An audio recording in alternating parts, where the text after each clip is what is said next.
இப்போ வந்து நம்ம இட்லி தோசை மாவு எப்படி அரைக்கணும்னு பார்க்க போகிறோம். என்னோட மிக்சியோட பெரிய ஜார் இது.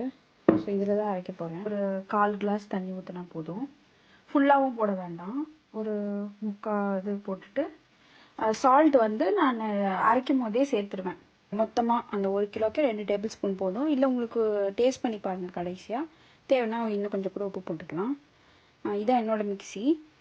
இதை வந்து நான் நிறுத்தி அரைக்கணும். ஸோ 30 செகண்ட்ஸ் அரைச்சா ஒரு 30 செகண்ட்ஸ் ஸ்டாப் பண்ணிடணும். ஸோ ஸ்டாப் பண்ணி அரைக்கணும். ஸோ தொடர்ந்து அரைச்சிக்கிட்டே இருக்கிறதும் ஹீட் ஆகிடும் மோட்ரு.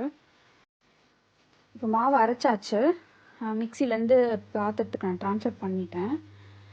இப்போ நான் காலையில் அரைச்சிருக்கேன். ஸோ நைட்டே ரைஸ் ஆகிடும். நான் எடுத்து ஃப்ரிட்ஜில் வச்சுருவேன். ஒரு 6 hours 8 ஹவர்ஸில் ரைஸ் ஆக ஆரம்பிச்சிடும்.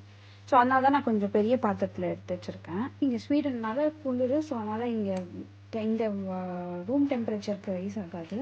ஸோ அதனால நான் இந்த மாதிரி அவனை வந்து ப்ரீ ஹீட் ஒரு 5 மினிட்ஸ்க்கு 5 இல்லை 3 மினிட்ஸ்க்கு லைட்டாக வார்ம் பண்ணிவிட்டு ஆஃப் பண்ணிவிடுவேன். ஸோ லைட்டாக ப்ரீ ஹீட் ஆகிடுச்சு. இப்போ நான் என்னோடய மாவு பாத்திரத்தை எடுத்து உள்ளே வைக்கப்பேன். உள்ளே வச்சாச்சு. இது ஒரு 6 to 8 ஹவர்ஸில் நல்லா பொங்கிடும்.